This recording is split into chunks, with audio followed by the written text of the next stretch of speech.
Chers amis, bonjour, ici Paul Emmanuel, postdocteur en biologie pour la Science te parle. Je souhaite dans cette vidéo parler du débat qu'il y a eu lieu hier entre les finalistes de la primaire du Parti écologiste de France, Europe Écologie Les Verts. Vous allez me dire que ce n'est sans doute pas le lieu ici, puisque nous sommes une chaîne de science et non pas politique, mais vous allez voir que nous allons parler science et uniquement science. Je ne suis pas de gauche, plutôt de droite. Vous le savez, mais j'ai regardé avec intérêt ce débat et je l'ai trouvé de haut vol. De haut vol parce que nous avons finalement deux personnalités totalement différentes, mais plus que cela, deux visions de la politique et finalement de l'écologie. D'une part, nous avons une vision, et le mot est employé plusieurs fois, radicale de l'écologie avec un but à atteindre, et Sandrine Rousseau nous dit but à atteindre donné par le GIEC, et de l'autre côté, nous avons une écologie politique, là encore le terme est employé, par Yannick Jadot, qui nous dit qu'en fait, ça n'est pas une politique des petits pas, mais une politique de négociation avec les acteurs locaux, par exemple les syndicats agricoles, pour faire avancer les choses. Là encore, il y a un but à atteindre qui est celui du GIEC. Et moi, j'ai une question à poser finalement, c'est qui lit les rapports du GIEC? Pourquoi est-ce que je pose cette question? Parce que je vais me porter en faux par rapport à la radicalité de l'écologie. Je crois nécessaire de penser à l'évolution sociale, économique, humaine, parce qu'en toute chose, il y a évolution et que la radicalité demande sans doute d'accélérer trop vite le pas et les gens ne suivront pas.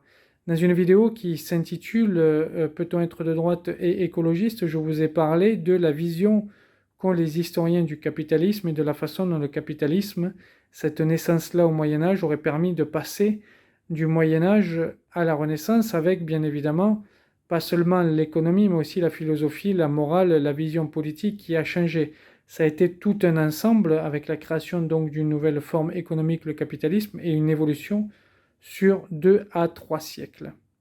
C'est important de prendre le temps de l'évolution, mais c'est important également si on veut faire de la politique écologique, de l'écologie politique, pour reprendre le terme, de discuter avec les gens et de faire montre de pédagogie.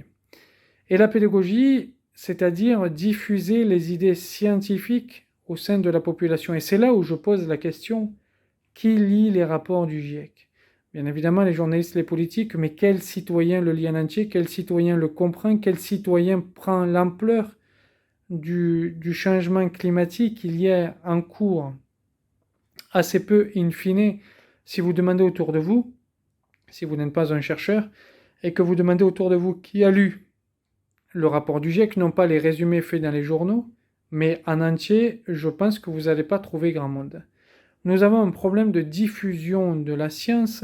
Bien évidemment, vous avez un certain nombre de journalistes scientifiques qui font très bien leur travail, mais si l'on veut faire de l'écologie politique et négocier, comme le dit Jadot, avec les syndicats, par exemple, agricoles, il va falloir discuter science avec eux.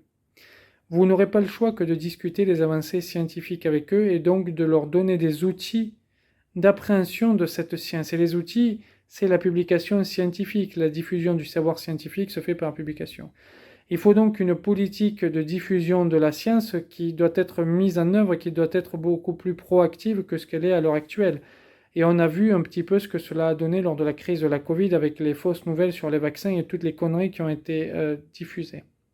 Ça, c'est le premier point. Le second point, c'est un aspect technologique, c'est-à-dire l'innovation. Et le point qui se pose, c'est comment est-ce qu'on finance cette innovation?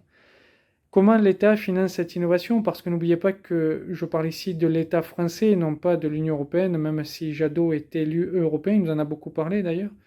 C'est que le président de la République ou la présidente, c'est la France, ça n'est pas l'Europe.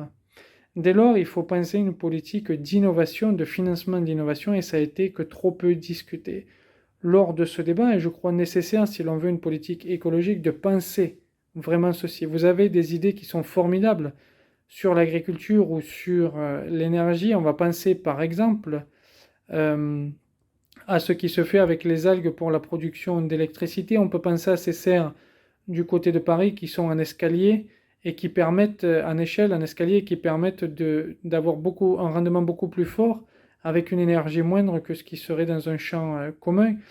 Alors, on peut penser aussi à la viande cellulaire, ce qui est fait dans des laboratoires. Bon, là, je pense que c'est pas la meilleure technologie qui soit, Mais voyez, vous avez plusieurs formes de technologie, voitures hydrogène, qu'importe, et il va falloir aider à financer cela, aider à faire des tests, etc.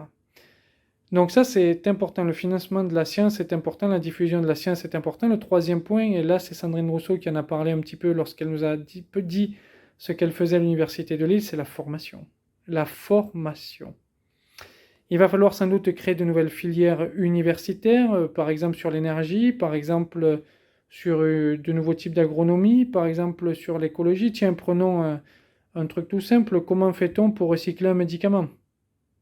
Une molécule chimique, on ne le sait pas encore, mais ce que je veux dire, c'est qu'il y a des technologies à avoir là et donc des formations à avoir là-dessus. Il faut intéresser les jeunes, il faut former les jeunes si l'on veut avoir une génération qui soit apte à mettre en place tout ceci.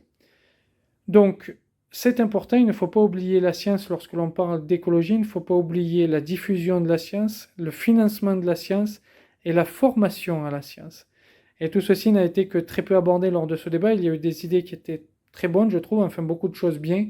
Et encore une fois, ce n'est pas mon camp politique, donc je ne suis pas là pour vous vendre ma tambouille politique, je le dis de façon objective, comme je regarde des opposants discuter, j'ai trouvé que c'était vraiment de haut vol, mais il manquait vraiment tous ces aspects scientifiques, et je le crois importants, et je crois que le débat devrait aussi porter là-dessus.